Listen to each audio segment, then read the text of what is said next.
I never expected that saying yes when I truly meant no would set off a series of disclosures that would forever change my life. It started on a dreary autumn afternoon, when the leaves outside the cafe window swirled in the wind like secret confessions. I sat alone, nursing a bitter cup of coffee and struggling with thoughts of a romance that had already ended. The desire to prove something has almost completely overwhelmed me. I had always taken pleasure in my independence, but as I recalled every conversation with him, I realized that the urge to be desired sometimes trumped all other instincts. My ex, Daniel, was a fascinating combination of passion and unpredictability, a man who thrived on the idea of romance, even if it was as fleeting as the season's shifting colors. The strategy had been simple: every time he doubted me, every time his eyes contained that familiar glimmer of insecurity, I would say yes, even when I secretly wanted to say no, in order to fuel the fires of jealousy. I told myself that it was a game in which I was both a pawn and a grandmaster. However, with each yes, a strain formed in my chest, binding me closer to the one man I wanted to distance myself from. I strolled through the city streets with a single objective, each foot echoing an unsaid challenge, until that fateful night, when I disclosed the truth in the most unexpected way possible. On a muggy, stormy evening, I found myself alone with Daniel at a small, quiet tavern nestled away on a side street. The rain pounded the pavement outside like frantic fingers knocking on a windowpane, imploring me to confide in him. Between the clink of glasses and sounds of faraway conversations, I set the stage for a confession that would change everything. "Daniel," I said with all the tremulous honesty I could summon, "I have something important to tell you. I've been saying yes not because I meant it, but because I wanted you to care enough to be jealous."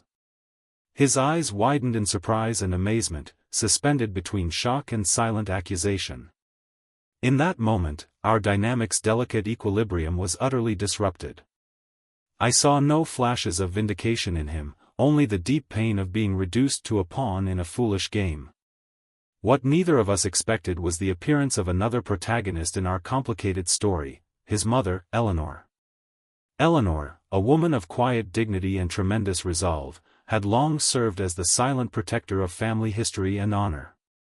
I had scarcely known her, but it was during that heated conversation that her presence became monumental. Overhearing the admission from my seat at the bar, she spoke up with the authority of a mistreated matriarch. "That ring means more to our family than a mere symbol of misplaced affection," she said, her voice firm amid the confusion and flickering candlelight. The family ring, an item that had passed down through generations undamaged, suddenly rested at the core of our unraveling story, a fragile symbol of trust and betrayal. Daniel was visibly upset, divided between the shock of my revelation and the tremendous sadness of what his mother had just spoken. The ring, once a lovely remnant of familial love, now represented a gulf that had been quietly expanding. I was gripped by the weight of regret and the unmistakable power of an unforeseen catalyst. If I had known that my casual confession would result in such consequences, I may have swallowed my pride and let the past alone.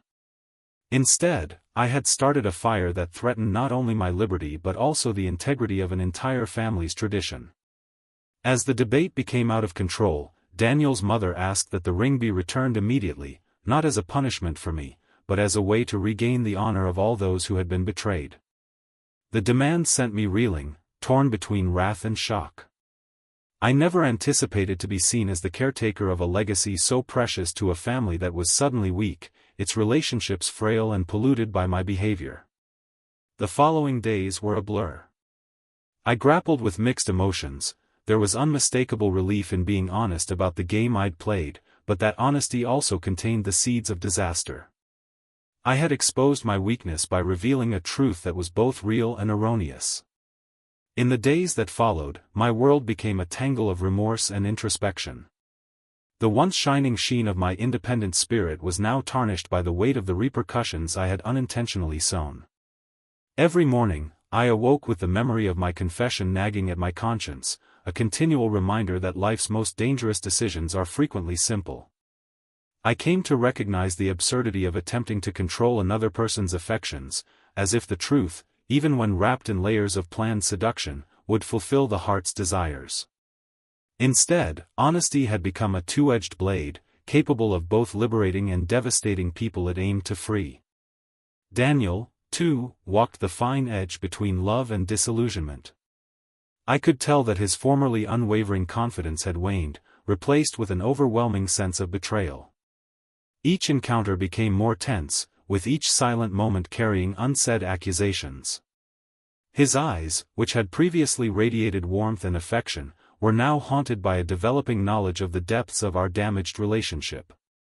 I felt guilt in his silent suffering, a craving for the simplicity of everyday honesty, as well as grief over a love warped by my defective impulses. The crossroads on which we now stood was both an opportunity and a curse, forcing us to confront not just the past but also the repercussions of jealousy-fueled acts. In a shocking twist that neither of us expected, the discovery struck a chord with an unexpected third force. A mystery character who entered our lives under seemingly fated circumstances. Caroline was her name, and she carried herself with the grace of someone who had experienced tragedy firsthand. She was a common acquaintance of Daniel's family and showed up unexpectedly at one of our later meetings, her presence as soothing as it was intriguing. She listened silently to our incoherent narrative, her eyes reflecting the deep wisdom of someone who has observed the birth and fall of many such events. Unbeknownst to us, she was putting together a collection of life tales for a book about broken family ties and misguided love. Caroline's interest in our narrative was genuine. She found in our broken love and family ring an unsaid story of sacrifice, pride, and, finally, salvation. Her gentle probing and prompt intervention created a fork in the road. She pushed us to explore the sorrow objectively, viewing it not as an irreparable loss, but as a catalyst for deeper personal understanding and growth. This unexpected instruction was both reassuring and frustrating. It gave me hope that perhaps, through profound mutual hardship, we could rebuild something genuine from the wreckage of our history. Could we regain trust after our confession revealed so much vulnerability? I battled with this concept as I realized that the path to forgiveness, both of ourselves and of one another, was rarely linear. Caroline's subtle influence prompted us to rethink the bedrock of our shared reality, putting external pressure on our family. News of our dramatic confession had spread, sparking whispers far beyond our local circle. The ripple effect spread beyond Daniel's home, altering long-held conceptions of honor and duty. Members of Daniel's extended family voiced fury and sorrow over what they saw as a violation of trust in a series of heated family meetings and impassioned phone calls. The family ring, a sign of togetherness and continuity, had become embroiled in the debate, serving as a tactile reminder of both pride and anguish. Eleanor demanded its return, which became a call to restore order and reconcile the family's bleeding divisions. In what appeared to be an endless sequence of encounters, I found myself in the midst of a whirlwind that threatened to engulf every aspect of my identity. The inquiries were searing and relentless. Why did I choose to exploit the emotions of someone who loved so much? Was it worth giving up a legacy for the excitement of inciting jealousy? And, most painfully, was there any way to repent after such an act? In the midst of the chaos, the family ring emerged as a sign of accountability and continuity, a totem that reminded everyone of the importance of honesty, loyalty, and the preservation of shared history. Yet, with its return, a part of me thought it was a gesture that marked the end of something irretrievably lovely and touching. Underlying the tempest was the naked fact that my acts, no matter how foolish, were motivated by a yearning need to be desired, an echo of insecurities I had long buried beneath a mask of assurance. Growing up, I was taught to associate want with self-worth, which had been deeply ingrained in my thinking. So, as Daniel's adoration waned, I tried to elicit a response by supporting his jealousy, inadvertently kicking off a chain of events that would finally leave us scarred. The confession, once spoken, became a beacon that dragged out all of our buried insecurities for public display, each one exposed in the glare of Eleanor's disappointed eyes and Caroline's sympathetic look. And it seems that with each cry and every word, the possibility of atonement became more unattainable, as if grasping smoke with shaking hands. The work of reconciliation, however, would not be abandoned. As time passed, the dust began to settle into a pattern that alluded to both forgiveness and the sad fact of permanent change. After an initial eruption of wrath and sadness, Daniel began to delve into his own thoughts. The man he had been was suddenly eclipsed by a fundamental realization: envy, jealousy, and manipulation had no place in a love that had promised authenticity. Late one night, in the flickering lights of his solitary apartment, he penned ardent letters to me, filled with guilt and timid apologies. Each phrase carried the weight of his inner conflict between the yearning for reconciliation and the need to shield his wounded heart. I read those letters in astonishment, seeing a clear reflection of my own hardships, even though our paths had diverged. For me, the route to self-forgiveness was difficult and fraught with periods of introspection that were both freeing and agonizing. I went to places that had once been our secret hideaways, not to relive recollections of bygone romances, but to come to grips with my own conduct in silent seclusion. In those moments, I discovered clarity mixed with sadness, realizing that every yes I had given for petty games was a betrayal of not only Daniel's confidence, but also of my own boundaries. The clarion appeal for honesty, reverberating from that stormy night, became interwoven with my own quest for redemption. True love, whether for someone or for oneself, I discovered, required an honesty that allowed scars to be seen and healed rather than hidden beneath layers of deception. So, brick by brick, I began to develop an identity based on acceptance of my own vulnerabilities and talents rather than the need to be desired.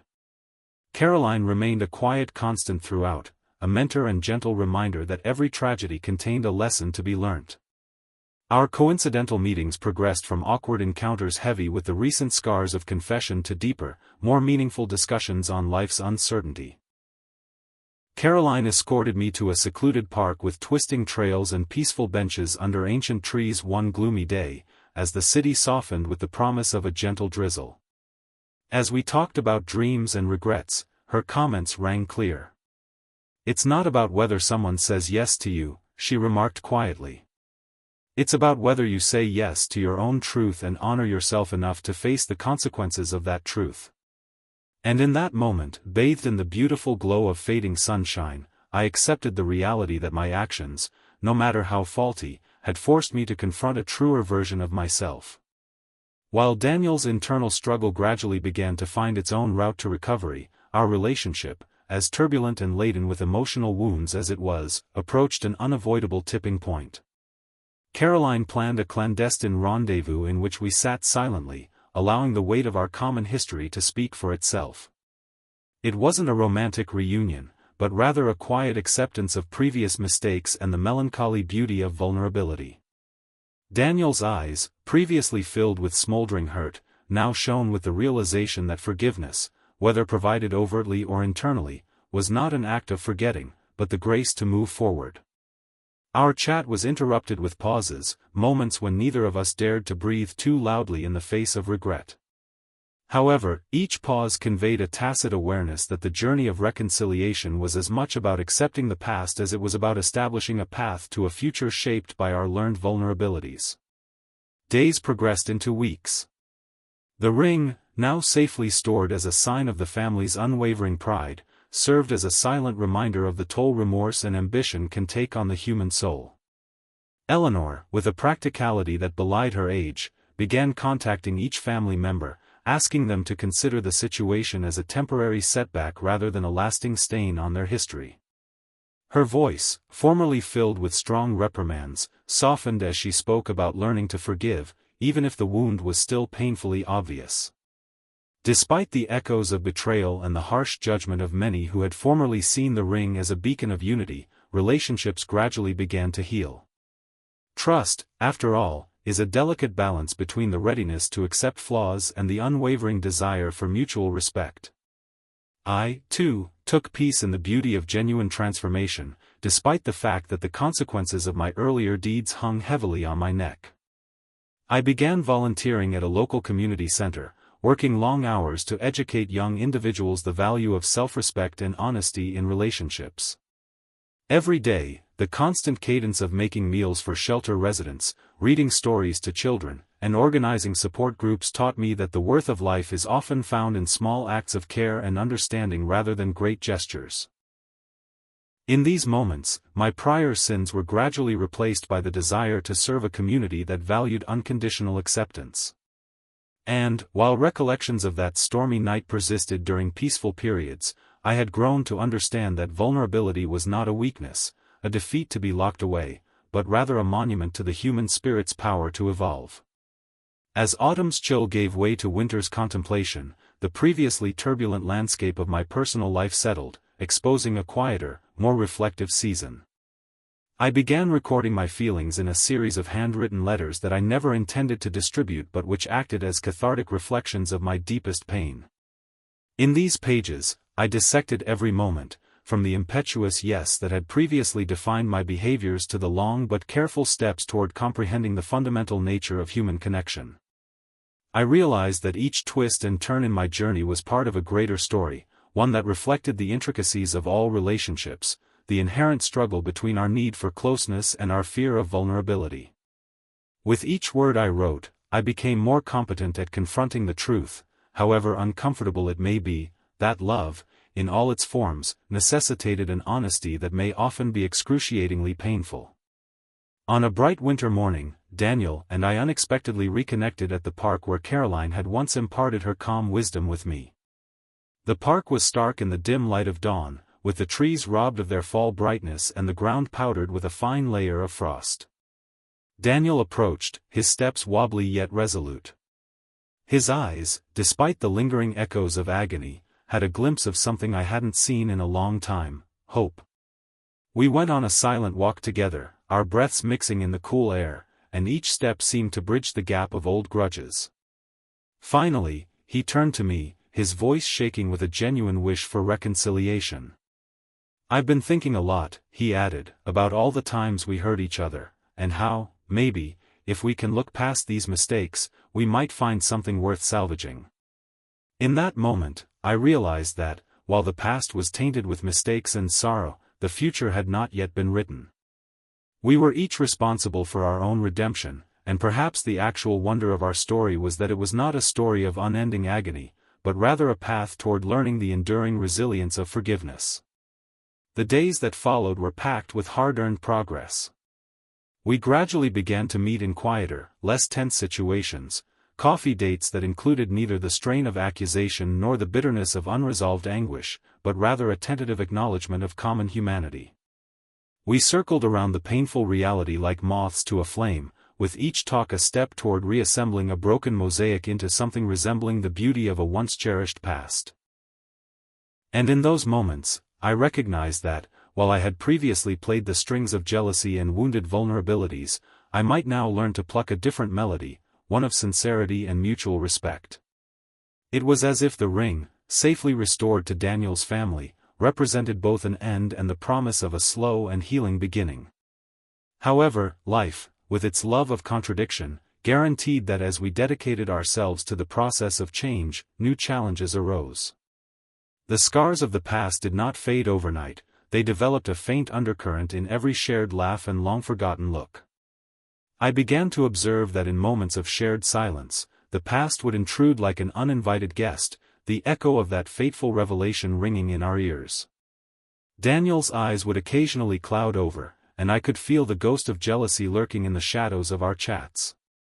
And, while I really wanted to ease his concerns, I realized that it was not my responsibility to entirely remove them, but rather to support him, just as he was learning to support his own journey to healing.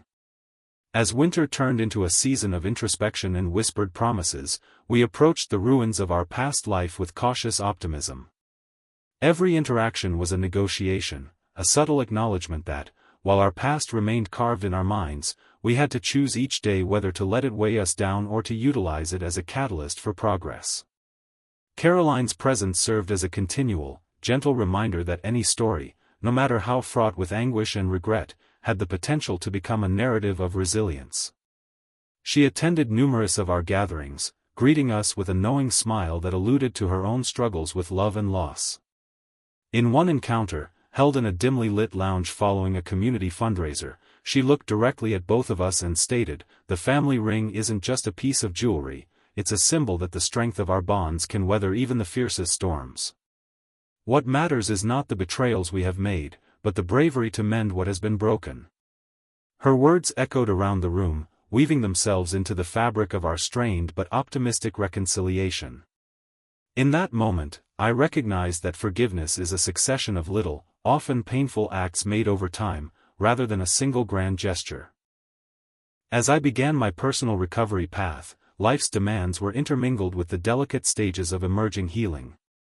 I began writing long letters to myself, introspective essays detailing every regret and moment of hope that had marked the previous few stormy months.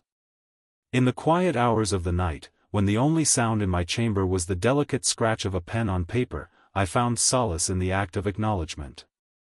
Each penned word was a small act of redemption, a promise to never let my vulnerabilities be exploited again. Along the way, I discovered that the path to true healing frequently takes unexpected turns: quiet afternoons spent in reflective solitude, unplanned encounters with strangers whose own scars struck a deep chord, and soft moments of contentment found in the most basic pleasures of life. Daniel, too, was on his own path of contemplation.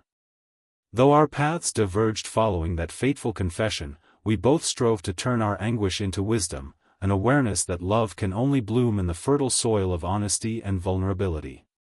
In his own way, he began to share his experience with close friends and family, warning them about the risks of allowing envy to rule their behavior.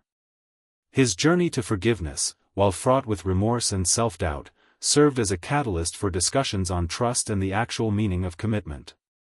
And, while we would never be able to completely erase our faults, each day was an opportunity for us to emerge stronger than before, honed by our shared struggle and the resilience that now defined our lives. One crisp morning, as a new season dawned, Daniel organized a private meeting at the old park bench, a discreet tribute to the site where our lives had once come together under the soothing guiding of nature and deep discourse. The park, now bathed in the warm light of a hopeful morning, served as a reminder of the never-ending cycle of endings and beginnings. Sitting side by side, with the chill of the morning air blending with the warmth of mutual understanding, we began to converse as two spirits willing to construct a future defined by forgiveness, rather than as opponents of the past. There was no big promise of rekindled passion, rather, there was a gentle acknowledgement that each of us had taken a step toward mending the delicate threads of a once beautiful tapestry, one that now displayed the wounds of our mistakes as well as the possibility of rejuvenation. As time passed, Daniel and I came to regard our story as a tragic lesson in the complexities of human emotion. The ring that had once been demanded by his mother was now safely stored in a display case, a subtle reminder of a time when our lives were both connected and torn apart.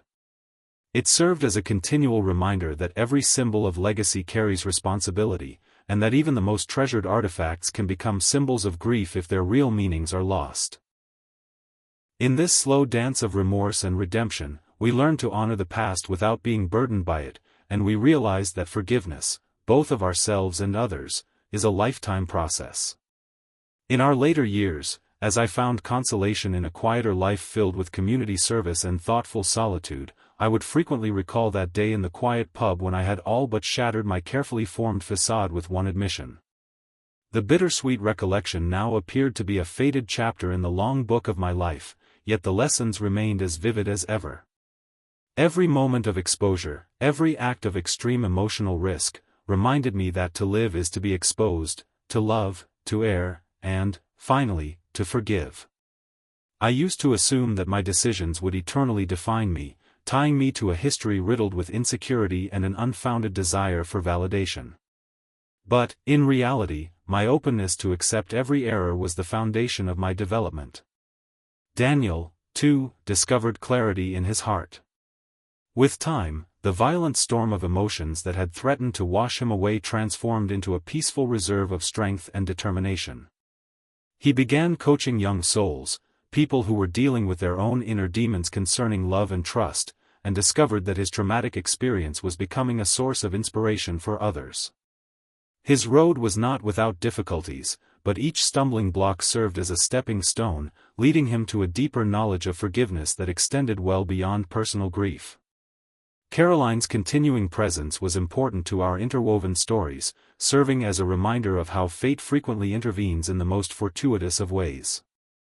Over time, she compiled our stories, along with many others, into a collection of reflections titled Fragments of Truth, The Journey Through Heartache and Healing.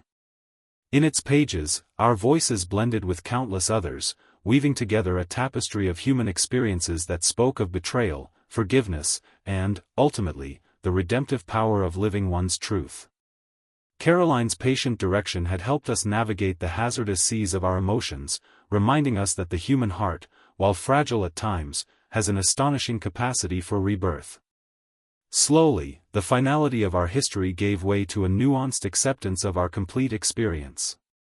The confession that had once lit a fire in our life was now just one of many chapters in a saga full of lessons, joys, and the bittersweet taste of regret.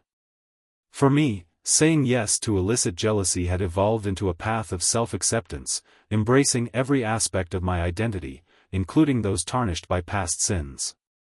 And, while the questions of why and how would always linger like whispering breezes through time, the acceptance that comes with such reality was immensely liberating. Years later, in the warm glow of a spring evening, I sat on a weathered seat in the same park where so many moments of introspection had taken shape, reflecting on the trip that had led me to this point. The city chorus had faded into a lullaby of remembering, while the gentle whisper of leaves in the breeze had become a hymn to truth's transformational power. I realized that life, in its unstoppable flow, has a way of recovering even the most painful memories and transforming them into lessons of growth and perseverance. Every conversation with past foes, every shared moment of profound quiet, has served as a stepping stone toward self-forgiveness. The awareness set in that no matter how intricate or painful the threads of our life are, we always have the ability to choose understanding over condemnation.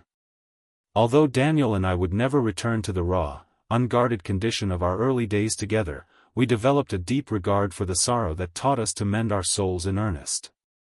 We discovered that true reconciliation, whether with ourselves, those we love, or the memories that torment us, entails changing the past into a foundation for a kinder, gentler future. In meditating on everything that had happened, from the confession that destroyed our illusions to the compassionate counsel of a stranger who had helped heal our broken hearts, I realized that life had given me something valuable, the unvarnished truth that vulnerability and courage go hand in hand. The deeply important family ring, which I had previously manipulated, was returned at the urging of a mother who wanted to heal shattered traditions. It stood as a mute witness to the notion that every ending is the seed of a new beginning. And as each treasured memory was gradually woven into the rich tapestry of my life, I realized that the messy, shaky act of loving, especially when it involves pain, is the raw material from which our greatest enduring strength is made. Now, as I put down my pen and reflect on the twisting path of self-discovery, I realized that the game of envy and desire I once played was illusory, a frail attempt to control sentiments as uncontrollable as the seasons. The story of our common past, with all of its twists, confessions, and echoes of sorrow, has become a book about the heart's ability to heal. I accepted every detail of my path, knowing that each yes, no matter how mistaken at the time, was a step closer to the ultimate understanding of love and self-forgiveness. Our lives have continued on distinct but intertwined pathways, with each of us bearing the quiet knowledge of experience like a well-worn map that guides us through the maze of human emotion. The harsh lessons of envy and manipulation have yielded to a soft, resilient acceptance of our flaws. I've learned to value every scar as proof of survival, and every tragedy as a lesson in the cost of silence and the beauty of truth.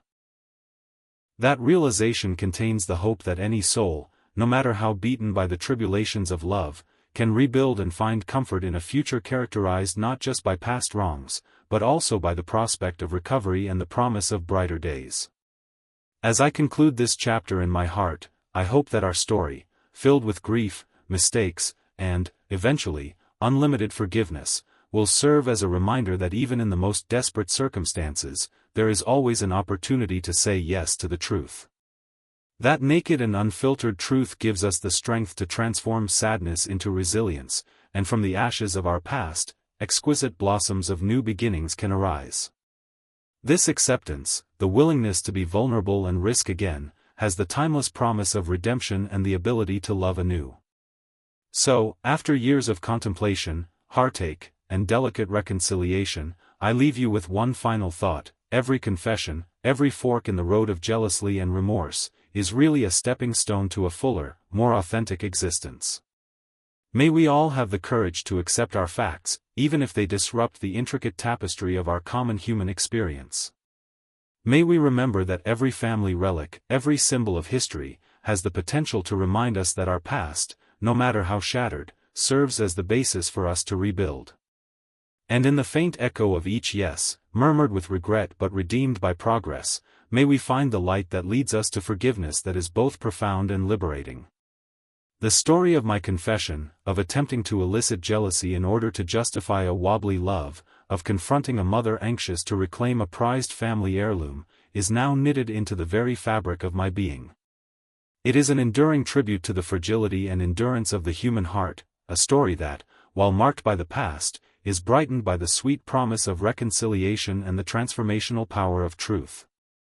As I face the future, I do it with an unwavering commitment to embrace every aspect of who I am, wounds and all, knowing that every genuine smile and cry is a vital thread in the fabric of a life well lived. Thus concludes our journey as flawed lovers who dared to say yes to the complexity of emotion, to be vulnerable in the face of heartbreak, and to learn that the way to redemption is paved with the purest form of honesty. And, while the ring has been regained and the past has never been totally repaired, the promise of future sparkles like the first light of dawn, an invitation to form new ties, listen to our hearts, and always embrace the lessons we have learned along the way. Every word in this novel has been a testimony to the unpredictable, yet transformational power of human connection, a recognition that even in the most twisted and sorrowful strands of our lives, there is always hope for a gentle rebirth. I sign off, grateful for every instant of agony and every piece of joy, carrying the wisdom of forgiveness and the promise that love endures beyond measure, even when shattered by regret.